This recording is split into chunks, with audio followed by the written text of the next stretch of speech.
है, ठीक है, लेकिन यहाँ से बाहर लेकर जाओगे तो तुम्हारा भाई नहीं बचेगा। और हम लोगों से करीबन 4 से 5 लाख ले चुके हैं। कि नहीं आयुष्मान कार्ड नहीं चलता है वहाँ पे, ऑपरेशन करने के बाद वो बता रहे हैं 2 लाख रुपया ले चुके हैं और घर ला बेच दे। हम आज स्कूल में हम लोग लेकिन आज निकाल दी लेवाल है। अब कहते ताए 55,000 पैसा पटा दवाई पैसा देते तो लड़का की इलाज हो।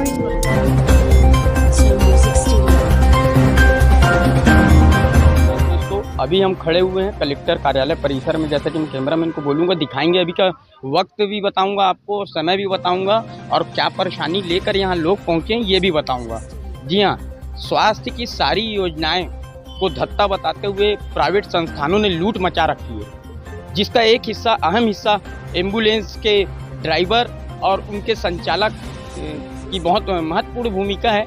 जो कि आपको बताऊं कि अभी यहाँ 1 नहीं 2 नहीं 3 नहीं कई ऐसे मरीजों के परिजन कलेक्टर कार्यालय बंद होने के बाद पहुँचे हैं, क्योंकि इनसे काफ़ी रकम की मांग प्रमुख संस्थानों के द्वारा की जा रही है। जिसमें आपको बता दूं ये संस्थान है हमारे बिलासपुर के व्यापार विहार स्थित स्वामी विवेकानंद हॉस्पिटल का, जहां पर अभी हमारे साथ 3 लोग हैं। बारी बारी आपको उनसे बात करवाऊंगा। पहले मैं बात करवाता हूं, एक बहन आई हुई है, दुख में है और तकलीफ में है, क्योंकि वो पैसा लाए तो लाए कहां से, क्योंकि अपनी ज़मीन भी बेच डाली है, 5 लाख से ऊपर वहां जमा भी कर दिया है और अभी भी हॉस्पिटल का 1-2 लाख रुपए बचा है।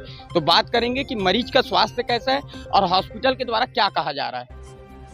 बताएंगे। मेरे भाई ना अभी करीबन हम लोगों को 14 से 15-16 दिन हो गए हैं और बिल्कुल भी ठीक नहीं बोल रहे हैं। उन लोगों से हम पूछ रहे हैं कि मेरे भाई कैसे, तो ठीक है बोलते हैं। कभी कभी बस अचानक से 1-2 दिन मैं देखी हूँ कि आँख खोल रहे हैं और वो बोलते हैं कि रात में भी आँख खोलते हैं। ऐसे बोलते बोलते उन लोगों को ना करीबन 15 से 16 दिन हो गया कि 2 दिन के बाद आँख खोलेंगे। और हम बोले कि भाई का इलाज कैसे चल रहा है, ठीक है, तो बोलते हैं हमेशा ठीक है। और मैं वहाँ के डॉक्टर से बात करने गई थी अपनी मम्मी के साथ, बोली कि डॉक्टर साहब के मेरा भाई कैसा है, तो बोले हाँ बिल्कुल ठीक है, टेंशन लेने की बात नहीं है। फिर बोले अचानक से अगर यहाँ से रिफ़र करवाओगे तो आपका भाई नहीं बचेगा। और हम लोगों पे प्रेशर डाले जा रहे थे कि बेड का पैसा पटाओ। हम लोग अपने खेत बेच कर करीबन 80,000 पटाए हैं और भी पटा चुके हैं। जैसा कि आपको बता दूं कि अस्पताल प्रबंधन के द्वारा मरीज के परिजनों पर दबाव डाला जा रहा है पैसों के लिए, और पैसे नहीं मिलने पर इलाज को भी रोका जा रहा है, दवाइयों को भी रोका जा रहा है। वैसे ही जैसे अभी हमने एक बहन से बात कराई जिसका भाई अभी एडमिट है उस स्वामी विवेकानंद हॉस्पिटल में। आइए बात करते हैं अब दूसरी महिला से, दूसरी परिजन से जिनके हस्बैंड वहाँ पे एडमिट हैं, उनका क्या हाल है जी बताएंगे। हम लोग 100 बेड से हमें रिफ़र किया गया कोरबा से किम्स में, तो हमें यहाँ पे ला के रख दिया गया है। अब यहाँ पे इलाज मतलब जो भी बताया नहीं गया है कि आयुष्मान कार्ड वाला था, आयुष्मान कार्ड नहीं चलता है। हमें लगा कि आयुष्मान कार्ड चलता है, एम्बुलेंस वाले ने यहाँ पे ला के रख दिया गया है, जबकि हमारा किम्स का पर्ची सब चीज़ बना है, फिर भी यहाँ पे हमें ला के रख दिया गया है।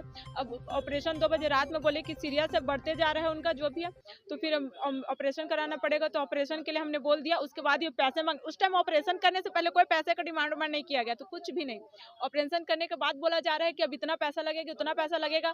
तो भी हमने जितना हमसे हो बना बंद पड़ा, जो भी अपने परिवार के लिए, जो भी अपने पेशेंट के लिए किया हम लोग, 1 लाख रुपए हमने दिया। उसके बाद और मांग रहे, हमारे पास नहीं है तो हम नहीं दिए। हमें दवाई लाने के लिए बोला गया आईसीयू से, तो हमने मेडिकल गया दवाई लेने, हमने बोला दवाई दे दो हमें, हम 15 मिनट बाद तुम्हें 15,000 रुपये करवा देते हैं। तो उन्होंने मना कर दिया कि नहीं मिल सकता है। तो इसी कारण से साहब फिर मैं बोली कि आप नहीं दोगे दवाई तो उनका इलाज कैसे चलेगा।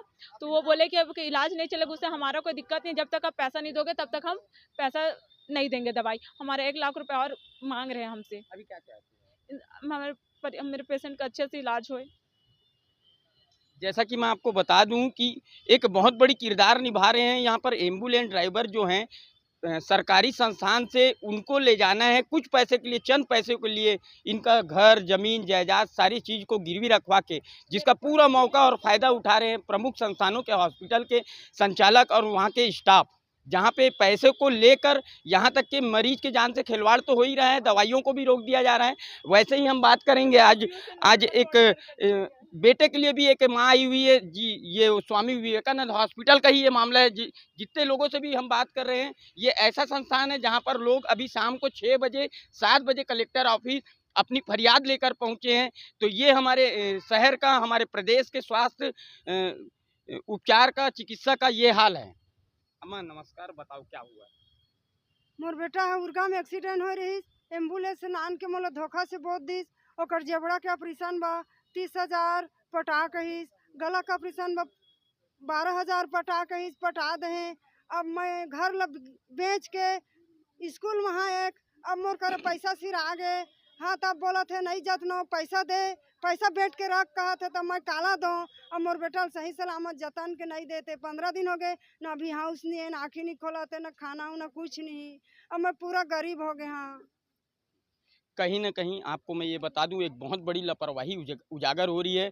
सरकार चाहे जितने भी दावे कर ले, स्वास्थ्य विभाग जितने भी दावे कर ले, लेकिन ये सारे दावे इन सब बेबसों के आगे खोखली नज़र आ रही है। अब देखना ये है, इनका कहना ये है कि हमारे मरीज जैसे भी हों वो स्वस्थ हो जाएं, उन्हें उपचार बेहतर मिले।